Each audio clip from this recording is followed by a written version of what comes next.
The secret of secrets.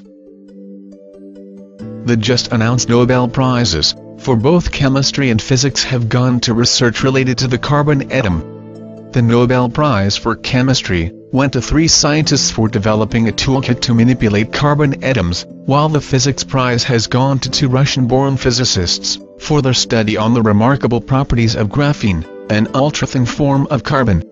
While announcing the Nobel Prize for Physics, the Royal Swedish Academy of Sciences stated, "Carbon, the basis of all known life on Earth, has surprised us once again." They do not realize how loaded their statement is. For what we have seen in graphene is only a small glimpse of the wonders the carbon is capable of, especially what awaits us in the very near future. Before we reveal the form of carbon that is going to change every aspect of our lives, so completely and so drastically, let us bring to your attention a few other related occurrences that have been making the news in the past weeks. Recently there was a flurry of concern in the scientific circles regarding the discovery of the sun's influence on the decay of radioactive elements on Earth. It was found that some kind of strange emissions from the sun are causing matter to mutate on Earth. Its influence on the decay rates of elements like carbon-14 has been especially worrisome and unexpected. Carbon, as previously stated, is the basic building block of life, as we know it. And carbon-12 is the most abundant form of carbon, accounting for about 99% of all known forms of carbon. It is the isotope of carbon that consists of 6 protons, 6 electrons and 6 neutrons. 6, 6, 6. Does that sound familiar? After oxygen, the second most abundant element in the human body is carbon-12. On cremation, the body returns to its carbon-12 state. After hydrogen, helium and oxygen, which are all gases, carbon-12 is the most abundant element in the universe. Carbon-12 is also one of the 5 elements that make up the human DNA. Thus carbon-12 is indeed the most crucial element as far as life as we know today is concerned.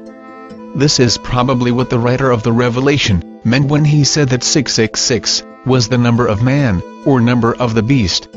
It is the number of carbon-12, which is the basis of man's physical body, which ties him to the physical universe. This is especially significant when we understand what transmutation awaits this carbon-12, which will bestow man such superhuman powers that will make every technological advancement till date completely redundant. Every secret has a time to reveal, a time to celebrate.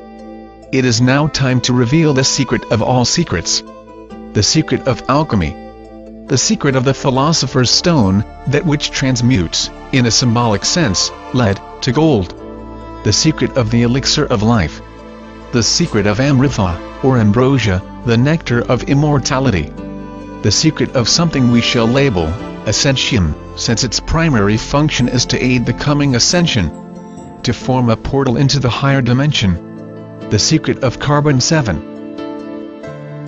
Carbon-7 is the hitherto undiscovered isotope of carbon, which has 6 electrons, 6 protons and only 1 neutron. It is the material equivalent of the Kundalini system as well as Metatron's cube. Like iron has the ability of sustaining a magnetic field around it, carbon-7 has the uncanny ability to carry hyperdimensional fields, such as fields of thought, around it. Thus it can amplify thought and other hyperdimensional fields, just as the iron and copper in a transformer can amplify magnetic fields. Naturally, it is formed in the brains of spiritual adepts when they have out-of-body experiences or perform other supernatural phenomena, such as bilocation or materialization, etc. During such time the glow, or halo, that is formed around the heads of these highly evolved beings is actually due to the excess neutrons produced when carbon-12 transmutes to carbon-7 inside their brains. However, this carbon-7 quickly decays to other stabler forms of matter. Hence it is almost impossible to detect carbon-7 directly in the human body. History and religion has offered us many clues as to the identity of this most wondrous material through cryptic notations, symbols, and enigmatic texts. But it had to veil it in the most puzzling language and symbols, since this knowledge, in the wrong hands, could mean the destruction of this planet. Such is its power. In that case, you may ask, why we are revealing it now, since the same risks are still prevalent. There are two main reasons for this revelation, at this point of time. 1. We are now at the very threshold of the most significant shift humanity has ever experienced. It is the time for all secrets to be revealed. We have been holding on to this secret for a long time. And nature has spoken, through signs, that the time for this secret too has come too. Although the atomic structure and the properties of this wondrous material are revealed here, it is extremely difficult to synthesize Carbon7 in a laboratory, other than inexpensive particle accelerators. In the Kundalini system, this 661 configuration is represented by the male and female counterparts of the 6 lower chakras, and the 7th chakra, which is the neutral Sahasrara. In Judaism, Metatron, who is considered to be God's mediator with man, is often represented by a cube formed by 13 circles, comprising of one central circle, surrounded by 6 inner and 6 outer circles. In Christianity, Da Vinci's famous Last Supper, that depicted a moment before Christ's crucifixion, and subsequent resurrection and ascension, is a symbolic representation of the 661 configuration, where 6 apostles are on either side of Jesus Christ. It is interesting to note that both Kundalini, Metatron, and Christ are vehicles of ascension, albeit in different spiritual systems.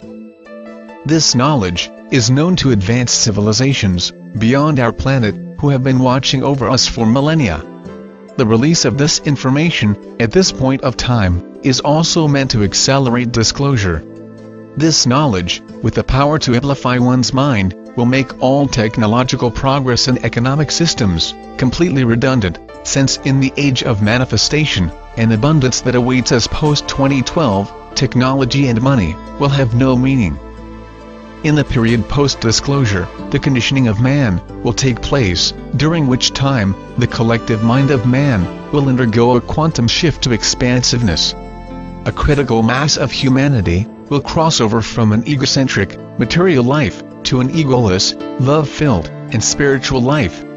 The sun's activity during this time will ramp up. The final transmutation that will be affected by the sun will be the transmutation of the Carbon12 in human DNA into Carbon7. This will empower man to survive the final double cataclysm of the super flare pole shift and migrate to the higher dimensional new Earth. This is a timeline that we must realize.